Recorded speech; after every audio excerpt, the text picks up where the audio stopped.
the horn a beep and the attendant looked up, startled, took a moment to adjust to the summons, and slowly laid his magazine on the counter.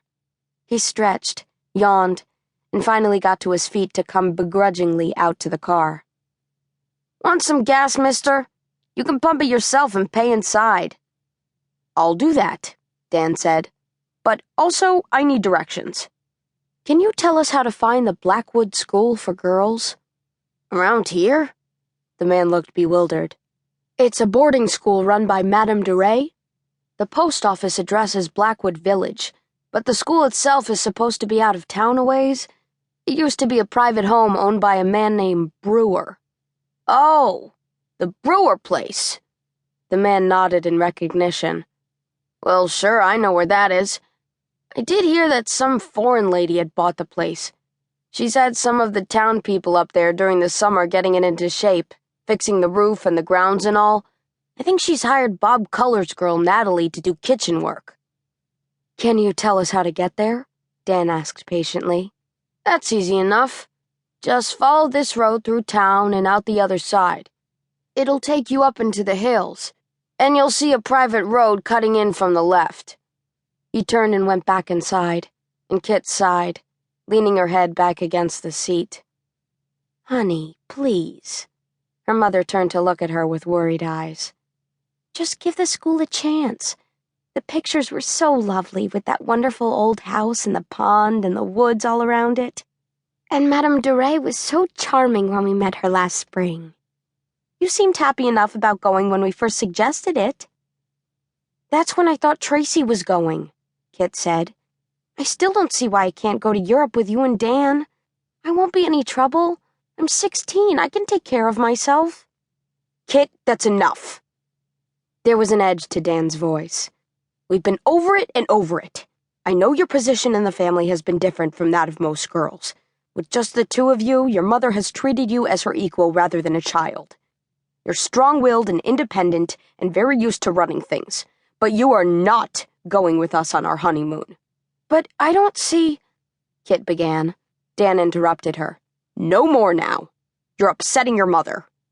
He got out of the car, filled the tank, and went inside to pay.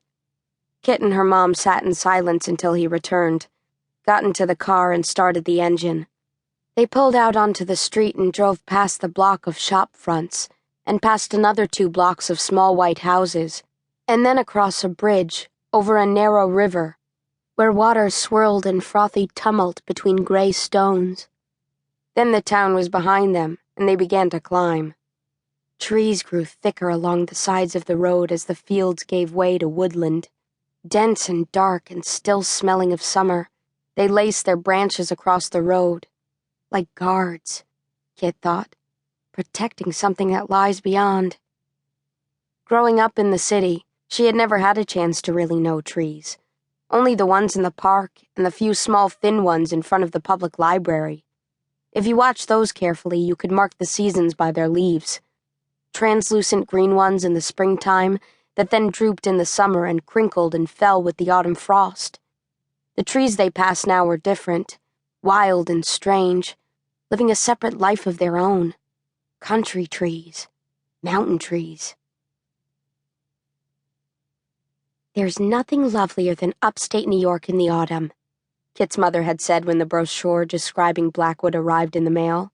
"The school sounds perfect. A small, select number of students, individual instruction in music and art, and all sorts of advanced studies that you wouldn't get in a public high school. When you graduate from Blackwood, Kit, you should be able to get into any college in the country." "This Madame Duray is an impressive background," Dan had added, studying the written material. "She was the owner and headmistress of a girls' school in London, and before that she had one in Paris. And she has a fantastic knowledge of art. I recall reading an article about her once in Newsweek. One of the paintings she picked up somewhere at an auction turned out to be an original Vermeer." "That would interest Tracy," Kit had said. Her best friend, Tracy Rosenblum, considered herself an artist. "I wonder," her mother had said thoughtfully, "if the Rosenblums might want to consider sending Tracy to Blackwood. They can certainly afford it, and the two of you have always been inseparable."